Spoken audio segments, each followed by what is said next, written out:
Hello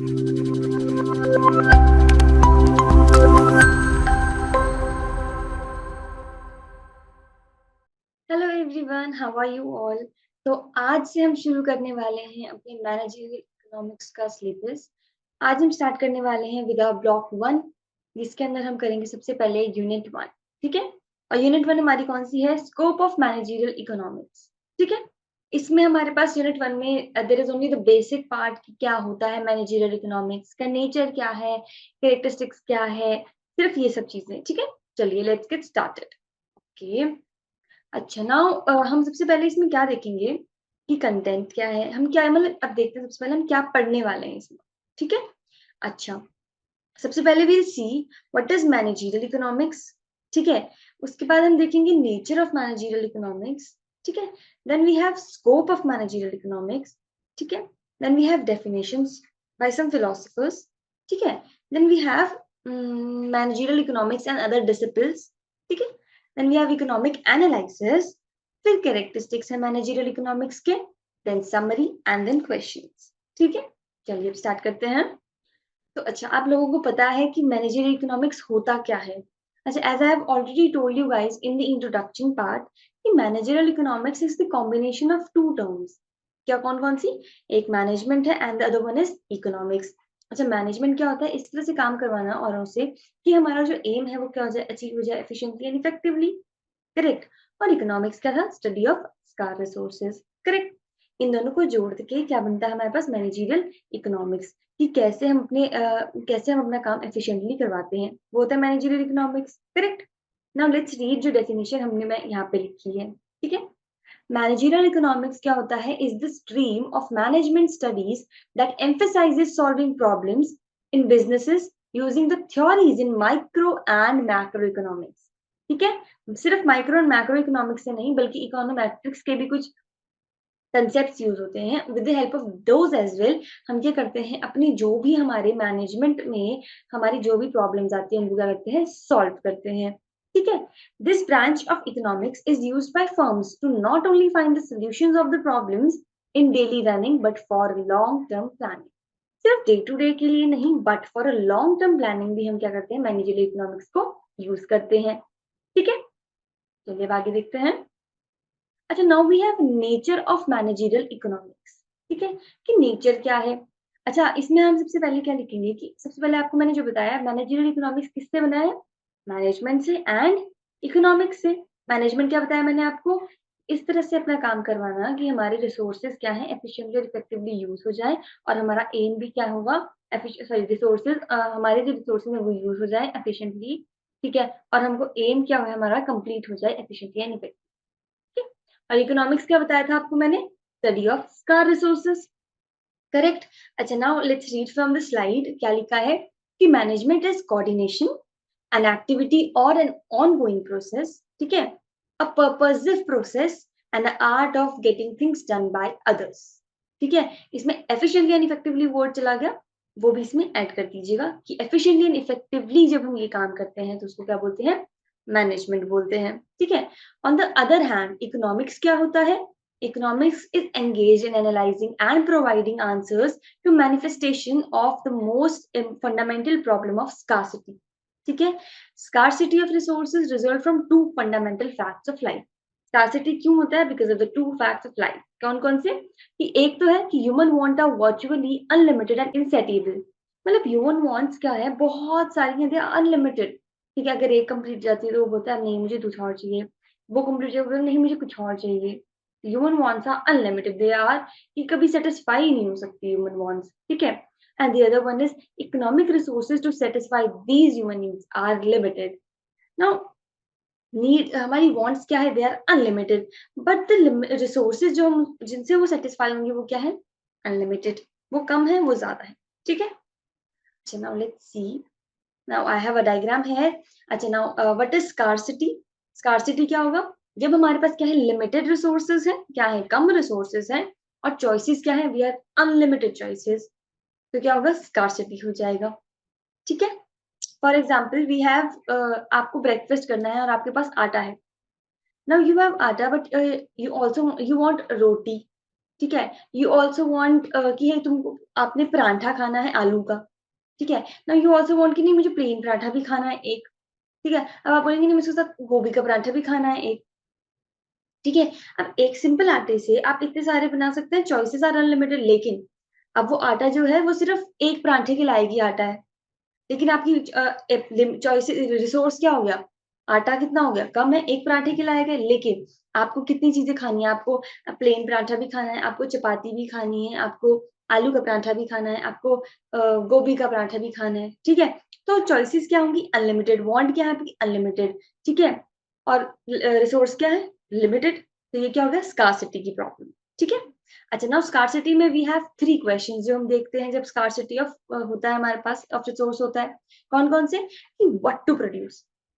what to produce का मतलब कि क्या प्रोड्यूस किया जाए? कैपिटल गुड्स, ठीक है, या कंज्यूमर गुड्स, ठीक है। कैपिटल गुड्स होती हैं जो कैपिटल गुड्स होती हैं जो हमारी बेसिकली फिक्स्ड एसेट्स वाली गुड्स होती हैं, ठीक है।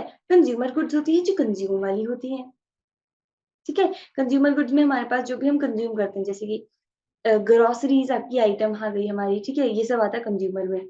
और कैपिटल में आता है हमारे पास आर्मरी प्रोडक्ट्स, आर्मर प्रोडक्ट्स हो गए, गन, मशीन गन्स, ठीक है। ये सब किसमें आएगा हमारे पास? क्या बोलते हैं, हमारे पास मशीन्स हो गई, वो किसमें आएगा? कैपिटल गुड्स में। कि कौन सा प्रोड्यूस किया जाए, ठीक है। Now how to produce, how to produce क्या होगा? अच्छा सोचिए क्या होगा हाउ टू प्रोड्यूस, कि किस तरह से प्रोड्यूस किया जाए, ठीक है। इसमें हमारे पास we have two techniques in here. कौन-कौन सी? एक होती है कैपिटल इंटेंसिव टेक्निक, एक होती है लेबर इंटेंसिव टेक्निक, ठीक है। कैपिटल इंटेंसिव टेक्निक में क्या होता है? We use much of capital, यानी कि हमारे पास क्या ज्यादा यूज करेंगे हम? मशीनरी ज्यादा यूज करते हैं इसमें, एंड लेबर को बहुत कम यूज किया जाता है। सिर्फ जो मशीन है उसको चलाने के लिए लेबर को यूज किया जाता है। बाकी हम किसको यूज करते हैं जब प्रोड्यूस करते हैं for the production of resources? किसको यूज करते हैं? मशीन को। तो उसको क्या बोलते हैं? कैपिटल। वेयर जब हम सिर्फ और सिर्फ लेबर को यूज कर रहे हैं, कि लेबर ही अपने हाथ से कपड़े बना रहे हैं, ठीक है, तो उसको क्या बोलते हैं हम? लेबर इंटेंसिव टेक्निक, जहाँ लेबर ज्यादा यूज हो रहा है, ठीक है। Now there is for whom to produce, ठीक है। फॉर whom टू प्रोड्यूस में आएगा कि कौन से सेक्टर के, कौन से सेक्शन ऑफ आर उनके लिए प्रोड्यूस करें। जैसे जिनके पास मिडिल इनकम, मिडिल पर्सन है, ठीक है, जो क्या बोलते हैं बहुत अमीर है, रिच पीपल है, ठीक है, मिडिल क्लास है, रिच क्लास है, ठीक है, high class, middle class and lower class है। इनमें से कौन सी क्लास के लिए हम प्रोड्यूस कर रहे हैं, ठीक है। अगर हम लोअर क्लास के लिए कर रहे हैं तो हम बहुत इंफीरियर गुड्स का प्रोडक्शन करेंगे, जैसे डालडा, ठीक है, या फिर कोई भी मतलब सस्ती क्वालिटी का प्रोडक्ट करेंगे, क्योंकि हमको प्राइसेस में कम चाहिए होता है तो हम सस्ती क्वालिटी ऐसी रिसोर्सेज को यूज करते हैं। अच्छा, अगर मिडिल क्लास में चाहिए होता है तो हम क्वालिटी भी ओके ओके रखते हैं एंड प्राइसेस भी ओके ओके वाला चाहिए, ठीक है। वेरएज़ अगर क्या बोलते हैं, हमारे पास हाई क्लास है तो क्या होगा हमारे पास? हम क्या करेंगे? हम अच्छी सुप्रीम क्वालिटी का रखेंगे। Correct correct. ऐसे होता है कि किसके लिए प्रोड्यूस किया जाए, हम कौन से तरीके की कैप गुड प्रोड्यूस करेंगे उसके ऊपर निर्भर करता है। अगर हम लग्ज़रियस गुड प्रोड्यूस कर रहे हैं, तो हम किसके लिए कर रहे हैं? कौन से सेक्टर के लिए कर, कौन से पीपल के लिए कर रहे हैं? जो रिच क्लास है या फिर अपर मिडल क्लास के हैं, करेक्ट? और अगर हम डालडा वगैरह प्रोड्यूस कर रहे हैं, तो हम किसके लिए कर रहे हैं? जो कि लोअर क्लास के हैं, ठीक है? चलिए अब आगे देखते हैं। नाउ वी हैव कि मैनेजरियल इकोनॉमिक्स क्या होता है? साइंस भी होती है और क्या होता है? आर्ट भी होता है, क्योंकि इसमें आर्ट ऑफ डिसीजन मेकिंग होता है। और साइंस क्यों? क्योंकि इसमें एम्पेरिकल थ्योरीज होती हैं। एम्पेरिकल थ्योरीज मतलब जैसे माइक्रो और मैक्रो में थ्योरीज आती है ना, और उसके साथ साथ स्टैटिस्टिक्स आता है। साइंस में हमारे पास, आपने देखा होगा साइंस में हमारे पास फिजिक्स में भी use so many formulas, correct? तो वही होता है इसमें भी। हम मैनेजरियल इकोनॉमिक्स में भी वी यूज अलग-अलग कांसेप्ट्स ऑफ इकोनोमेट्रिक्स, जिसमें रिग्रेशन वगैरह आता है, वो आगे हम देखेंगे, ठीक है। तो उसको यूज किया जाता है, तो इसलिए हम इसको साइंस भी कहते हैं, क्योंकि एम्पेरिकल थ्योरी होती है। क्या होती है? Empirical theory. आर्ट क्योंकि because art of decision making होती है। क्या होती है? आर्ट ऑफ डिसीजन मेकिंग, ठीक है। अच्छा, अब ये हमको और क्या हेल्प करता है कि हम ऑप्टिमम यूटिलाइजेशन करें किसका? जो भी स्कार रिसोर्स है, मतलब जो लिमिटेड रिसोर्सेज हैं उनको अच्छे से यूज करें कि उनकी बिल्कुल भी वेस्टेज ना हो, ठीक है। अब आगे क्या है? हमको डिसीजन मेकिंग प्रोसेस में हेल्प करता है, ठीक है। इसमें हेल्प करता है डिसीजन मेकिंग में, कि हम कौन से प्रोड्यूस करें, कि कैपिटल इंटेंसिव, लेबर इंटेंसिव कौन सी टेक्निक इस्तेमाल करें, ठीक है, और कौन से सेक्टर के लिए प्रोड्यूस करें, ये सब चीजें, ठीक है। अगला है कि इसमें हमारे पास कंपोनेंट्स किस चीज कौन कौन से होते हैं? Micro economics, macro economics and econometrics, इनके कंपोनेंट्स होते हैं।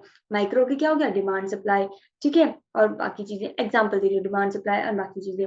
मैक्रो की जीडीपी, नेशनल इनकम, ये सब, econometrics regression analysis, time series, trend, ये सब, ठीक है।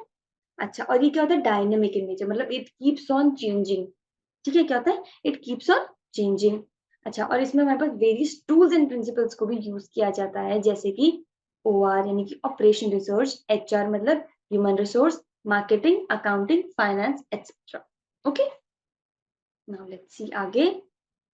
Okay, now we have scope of managerial economics, ठीक है।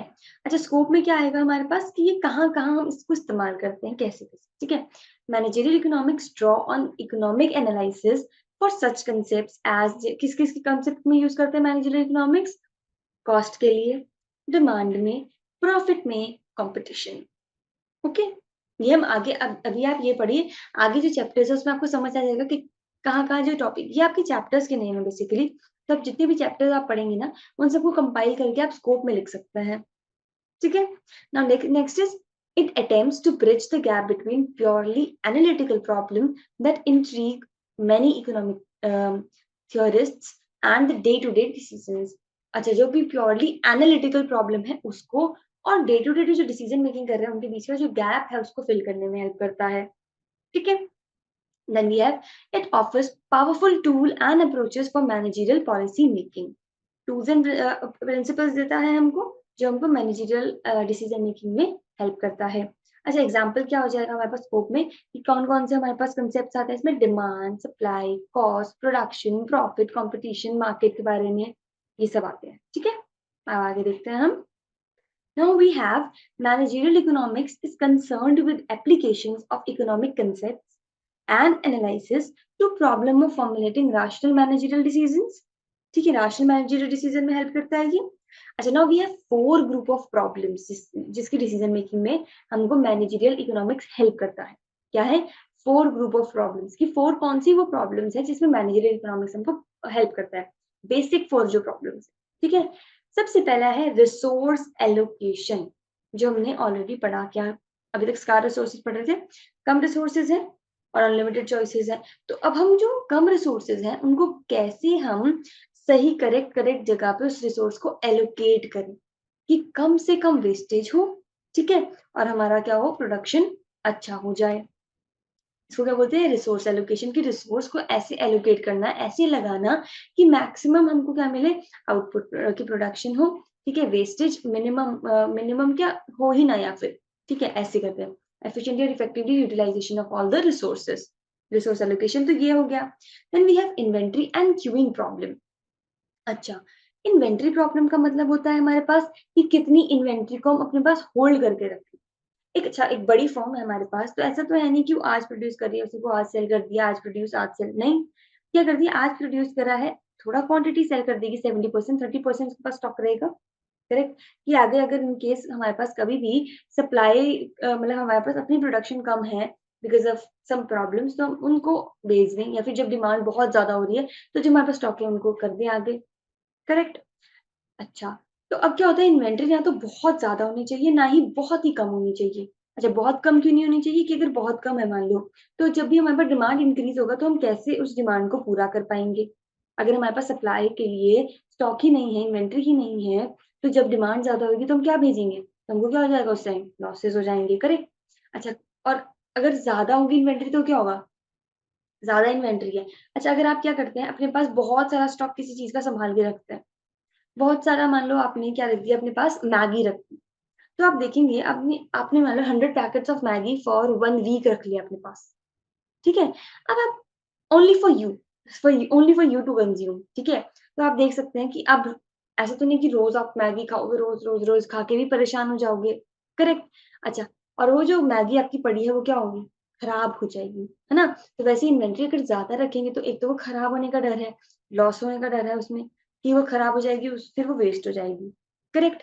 और उसके साथ साथ क्या, कि अगर हम सप्लाई भी ज्यादा कर दें, जो इन्वेंट्री है उसको भी ज्यादा भेज दें, तो क्या हो जाता है, प्राइसेस क्या हो जाते हैं, सब सप्लाई ज्यादा कर देते हैं तो प्राइस क्या हो जाते हैं हमारे, कम हो जाते हैं, ठीक है। Next we have queuing problem. क्या है, क्यूइंग प्रॉब्लम। अच्छा, क्यूइंग प्रॉब्लम का मतलब है कि हम, इसमें प्रॉब्लम क्या, इसमें क्यूइंग प्रॉब्लम का मतलब है कि problem of using an additional unit, ठीक है, कि प्रॉब्लम किसी ये क्यूइंग प्रॉब्लम किससे रिलेट करती है कि जब हम एक additional unit of any resource हम लगाते हैं, तो वो जो एडिशनल यूनिट लगाने का जो प्रॉब्लम होता है उसको हम बोलते हैं क्यूइंग प्रॉब्लम। ठीक है? अच्छा, next we have pricing problem. अच्छा, प्राइसिंग प्रॉब्लम क्या होगा? अब देखिए, हर प्रोडक्ट का डिफरेंट प्राइस होता है, ये आप सबको पता है। हर प्रोडक्ट का there is different price for every product, है ना? एंड नाउ एवरी प्रोडक्ट के अलग-अलग प्राइसेस हैं, तो हमको अलग-अलग प्राइसिंग स्ट्रैटेजीज चाहिए, है ना? अलग-अलग प्रोडक्ट है, अलग-अलग प्राइसिंग स्ट्रैटेजीज चाहिए। तो उसी प्रॉब्लम को, प्राइस को कैसे फिक्स किया जाए, कौन-सी स्ट्रैटेजी यूज़ किया जाए, उसको क्या बोलते हैं? Pricing problem. ठीक है? Next we have investment problem. अच्छा, we have a lot of proposals with us, not that kind of proposal but investment proposals. ठीक है? अच्छा, बहुत सारे इन्वेस्टमेंट के प्रपोजल हैं कि आप यहाँ भी इन्वेस्ट कर लो, यहाँ भी कर लो, वहाँ भी कर लो, अलाना फलाना हर जगह कर लो। अब आप ऐसा तो है नहीं कि आप बोलो कि हाँ ठीक है, हम सब जगह इन्वेस्ट कर लेते हैं। नो, आप पहले क्या करोगे? एनालिसिस करोगे कि अच्छा कौन सा इन्वेस्टमेंट सबसे अच्छा है, तब जाके करोगे ना। तो इन्वेस्टमेंट प्रॉब्लम क्या होता है कि इन्वेस्टमेंट किस पे करे, उसकी जो हमको दुविधा आती है, जो प्रॉब्लम आती है, उसको क्या बोलते हैं? Investment problem. और इसको ठीक करने के लिए, मतलब इस प्रॉब्लम को ठीक करने के लिए हम क्या करते हैं? जो इस प्रॉब्लम को ठीक करने के लिए हम क्या करते हैं? डिस्काउंटिंग मेथड का यूज़ करते हैं। ठीक है? उससे हमको पता चलता है कि हमको आगे प्रॉफिट कितना होगा इसमें, फ्यूचर में, उस हिसाब से हम उसको सिलेक्ट करते हैं। ठीक है? आगे देखते हैं अब। अच्छा, now we have study of managerial Study of managerial economics essentially involve the analysis of certain major subjects like कौन से सब्जेक्ट्स हैं? जैसे कि फर्म का बिजनेस बिजनेस फर्म जो फर्म है वो, और उसके ऑब्जेक्टिव्स। ठीक है? Demand analysis, estimation and forecasting जो आपके पास आगे चैप्टर आएगा। प्रोडक्शन एंड कॉस्ट, ये भी आगे चैप्टर आएगा। प्राइसिंग थ्योरी एंड पॉलिसीज, ये भी चैप्टर है। Profit analysis with special reference to break even point, ये भी आपके पास टॉपिक है। Capital budgeting for investment decisions, ये आपके पास अकाउंटेंसी में टॉपिक आ जाता है, पर इसमें भी थोड़ा सा पार्ट है। एंड कंपटीशन, ये भी आपके पास पूरा गिवन है आगे। ठीक है? तो मैनेजर इकोनॉमिक्स में आप इन चीजों के बारे में पढ़ते हैं जो आपके पास आगे सिलेबस में सारा का सारा गिवन है। ओके, चलिए आगे चलते हैं। Now we have appropriate definitions. Now there were some philosophers जिन्होंने अपनी अपनी different definitions दी थी। ठीक है? अच्छा, now there was this philosopher named McNair and Merriam. इन्होंने क्या बोला कि managerial economics is the use of economic modes of thought to analyze business situation. ठीक है? क्या है मैनेजरियल इकोनॉमिक्स? कि हम इकोनॉमिक मोड्स को यूज करते हैं, ठीक है, ताकि हम एनालाइज कर सकें बिजनेस सिचुएशन को। ठीक है? Then there was another professor जिनका नाम था इवान जे डगलस। उन्होंने बोला managerial economics is concerned with application of economic principle. क्या कर रहे हैं? एप्लीकेशन कर रहे हैं इकोनॉमिक प्रिंसिपल और मेथोडोलॉजीज की, ताकि हम डिसीजन मेकिंग कर सके within the firm and organization under the condition of uncertainty. ये सबको समझ आया? डेफिनेशन से डिफरेंट फिलोसोफर ने दी है। एक और डेफिनेशन यहाँ हमने ली है क्या? हेलस्टोन्स एंड रॉथवेल की। वो क्या कहते हैं? मार्जिनल इकोनॉमिक्स क्या होती है? Is the application of economic theory and analysis to practice of business firms and other institutions. ठीक है? क्या होती है मैनेजरियल इकोनॉमिक्स को? क्या कहते हैं कि एप्लीकेशन ऑफ इकोनॉमिक थ्योरीज हैं। इसमें हम क्या करते हैं? इकोनॉमिक थ्योरीज को अप्लाई करते हैं और एनालाइज करते हैं कि बिजनेस फर्म के बारे में और बाकी इंस्टीट्यूशंस के बारे में। ठीक है? ये बेसिक 3 आपको अलग से डेफिनेशंस दी गई हैं, वैसे और भी हैं, बट ये सिर्फ 3 है, इनमें से आप 2 कर लो या 1 कर लो, दैट इज़ मोर देन इतना। ओके? चलिए आगे चलते हैं। Managerial economics and other disciplines. Now we have many disciplines हैं, ठीक है, जो हम मैनेजरियल इकोनॉमिक्स के साथ-साथ पढ़ते हैं, मैनेजरियल इकोनॉमिक्स में पढ़ते हैं, कह सकते हैं। कौन-कौन से? Micro economic theory, macro economic theory, operation research, theory of decision making, statistics and managerial theory and accounting. अच्छा, माइक्रो इकोनॉमिक थ्योरी क्या होगी? स्टडी ऑफ इकोनॉमिक्स इंडिविजुअल की। क्या होगी वो? माइक्रो, जैसे कि डिमांड, सप्लाई, प्राइस, ये सब क्या है? माइक्रो इकोनॉमिक थ्योरी के कंसेप्ट है। ठीक है? फिर आता है मैक्रो इकोनॉमिक थ्योरी। इसमें क्या आ जाता है हमारे पास? नेशनल इनकम के बारे में पढ़ना, ठीक है, जीडीपी की थ्योरी आ जाती है, बैलेंस ऑफ पेमेंट आ जाता है, ये सब किसमें आता है? मैक्रो इकोनॉमिक थ्योरी में। फॉरेन ट्रेड वगैरह सब इसमें आता है। ऑपरेशन रिसर्च में हमको बताता है कि चूज करना, हमको हेल्प करता है ऑपरेशन रिसर्च किसमें? कि हम चूज करें बेस्ट पॉसिबल ऑल्टरनेटिव को। ठीक है? क्या करें? चूज बेस्ट पॉसिबल ऑल्टरनेटिव को। फिर डिसीजन मेकिंग थ्योरी में क्या आ जाता है हमारे पास, इसमें हमारे पास क्या होता है, ये हेल्प करता है हमको कि डिसीजन मेकिंग हम कर सके, मैनेजर डिसीजन ले सके। डिफरेंट थ्योरीज होती हैं जो हमको बताती हैं कि कैसे एक manager under the situation of uncertainty decision लेगा। ठीक है? फिर आता है स्टैटिस्टिक्स। स्टैटिस्टिक्स में हमारे पास एम्पिरिकल थ्योरीज होती हैं, जैसे कि टी टेस्ट हो गया, एफ टेस्ट हो गया, प्रोबेबिलिटी हो गया, मीन मोड मीडियन, ये सब आता है स्टैटिस्टिक्स में। ठीक है? Then we have management theory and accounting. Now we also have in here, क्या हम पढ़ते हैं इसमें, अकाउंटिंग प्रिंसिपल्स के बारे में थोड़ा सा पढ़ लेते हैं इसमें, अकाउंटिंग के बारे में और मैनेजमेंट थ्योरीज के बारे में। ठीक है? जैसे कि नेट प्रेजेंट वैल्यू आ जाता है इसमें, कॉस्ट के बारे में आता है, थोड़ा अकाउंटिंग कॉस्ट और इकोनॉमिक कॉस्ट के बारे में आता है। डिफरेंट काइंड ऑफ कॉस्ट पढ़ते पढ़ते हैं इसमें, डायरेक्ट, इनडायरेक्ट, एक्सप्लिसिट, इम्प्लिसिट, ठीक है, फिक्स्ड वेरिएबल, ये सब के बारे में पढ़ते हैं। ठीक है, चलिए आगे देखते हैं हम। Now we have economic analysis. अब इकोनॉमिक एक्टिविटी जो होती है ना, वो क्या होता है, constant effort to match ends to means because of scarcity of resources. ठीक है, अब हमारे पास वी ऑल नो कि स्कार्सिटी ऑफ रिसोर्सेज क्या होता है, जब we have unlimited wants but limited resources. ठीक है, तो स्कार्सिटी की प्रॉब्लम क्या होती है, जब कम रिसोर्सेज होते हैं, वांट्स क्या अनलिमिटेड है। तो ऑप्टिमल डिसीजन मेकिंग क्या कैसे करता है मैनेजर, जब वो हमारे जितने लिमिटेड रिसोर्सेज हैं उनको बहुत ऑप्टिमल यूटिलाइजेशन करे, उन रिसोर्सेज की इफेक्टिवली एंड एफिशिएंटली। ठीक है, वो क्या करता है, ऑप्टिमल इकोनॉमिक चॉइस करता है। ठीक है, considering objectives and constraints. Okay, अच्छा, this justifies and evaluation of managerial decisions through concepts, precepts, tools and techniques of economic analysis of the following types. Now we have different kind of economic analysis. ठीक है, 4 categories जिसमें हमको economic analysis दिए गए हैं। इसमें क्या है, सबसे पहले माइक्रो मैक्रो, फिर partial and general equilibrium analysis, फिर static comparative, static and dynamic analysis, फिर पॉजिटिव एंड नॉर्मेटिव। अच्छा, माइक्रो एंड मैक्रो एनालिसिस में क्या होगा, जैसे माइक्रो मैक्रो थ्योरी होती है ना, वैसे इसमें एनालिसिस होता है। अच्छा, माइक्रो एनालिसिस होगा इंडिविजुअल का एनालाइज करना इकोनॉमी में, और मैक्रो एज अ होल को एनालाइज करना। माइक्रो में क्या एनालाइज करते हैं, डिमांड को, सप्लाई को, ठीक है, कॉस्ट को। ठीक है, और मैक्रो में क्या एनालाइज करते हैं, national income, GDP, BOP, foreign trade, ठीक है, इंपोर्ट एक्सपोर्ट, ये सब। अच्छा, now we have partial and general equilibrium analysis. अच्छा, पार्शियल में क्या होता है, जब हम इक्विलिब्रियम को एनालाइज किया करा जाता है इसमें, तो हमारी जो भी इकोनॉमिक प्रॉब्लम जिसको हम अभी एनालाइज कर रहे हैं, उस इकोनॉमिक प्रॉब्लम के अलावा जो भी अदर प्रॉब्लम्स हैं, उनको हम क्या मानते हैं, वो सेम है। क्या है वो, सेम है। ठीक है, और एक जनरल इक्विलिब्रियम में मानते हैं कि जब हम इक्विलिब्रियम एनालिसिस करा जा रहा है ना, तो जो इकोनॉमिक प्रॉब्लम है अदर जिसको हम एनालाइज कर रहे हैं, उसके अलावा जो बाकी है वो क्या है, इक्वल है। क्या है, इक्वल। उसमें मानते हैं कि वो क्या है, सेम, इसमें मानते हैं इक्वल। ये अजम्पशन है इनकी, क्या है उसमें, सेम, इसमें इक्वल। ठीक है, now we have static, comparative static and dynamic analysis. Static का मतलब नो चेंज, सेम, जो सेम रहेगा।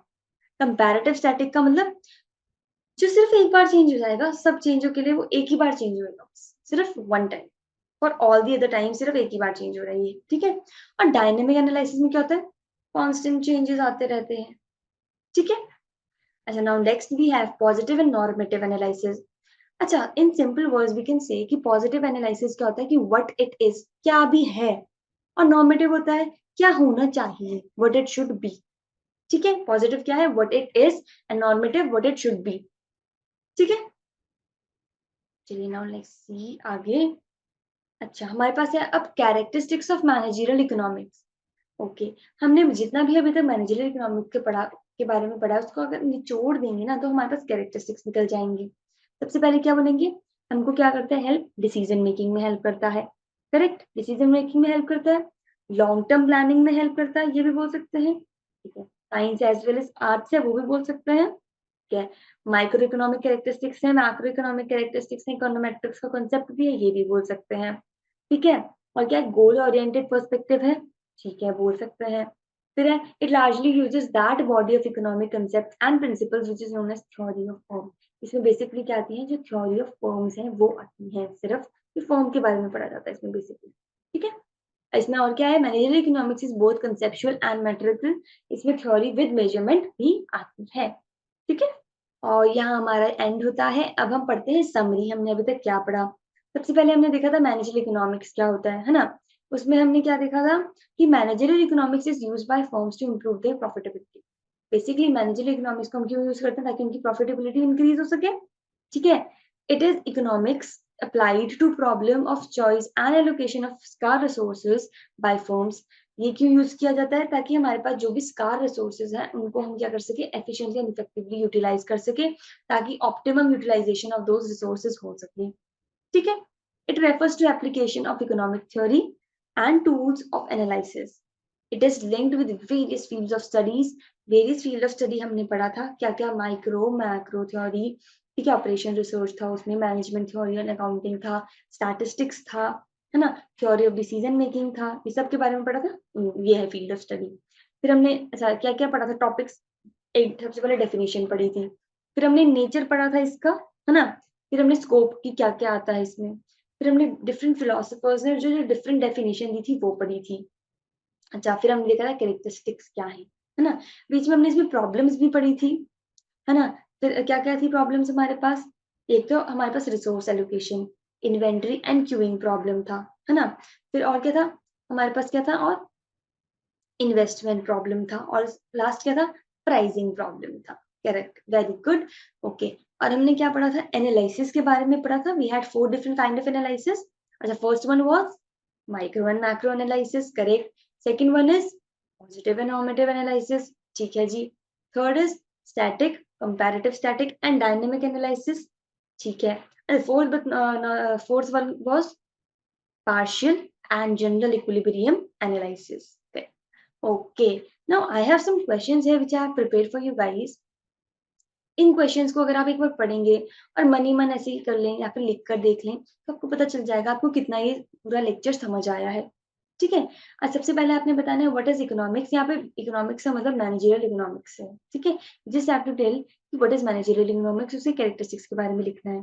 देन वी हैव कि मैनेजरियल इकोनॉमिक्स साइंस है कि आर्ट्स है, ये बताना है एक्सप्लेन करके, मैंने आपको थोड़ा सा बताया था वैसे ही करना है। फिर आपको बताना है 4 प्रॉब्लम्स, 4 ग्रुप ऑफ प्रॉब्लम कौन सी आती है in decision making and forward planning. ठीक है, then you have to tell the nature, scope and characteristics of managerial economics। ठीक है, और लास्ट क्वेश्चन क्या दिखा है इसमें कि some economic analysis that are used to evaluate managerial decision। Economic analysis के बारे में बताना है जो मैनेजरियल डिसीजन में हमको हेल्प करते हैं। ठीक है, ये क्वेश्चंस एक बार आप देख लीजिए, अगर आपको अच्छे से ये आपको एक बार पढ़कर आपको लगता है सारे आ गए हैं, that's very very very good. पर एक बार आप लिख कर देखेंगे तो और आपको इफेक्टिवली लर्न हो जाएगा। Okay, and that's it for today guys. Thank you so much for listening very carefully. I hope आप सबको अच्छे से लेक्चर समझ आ चुका होगा। And now I will meet you soon in the next lecture. Bye bye.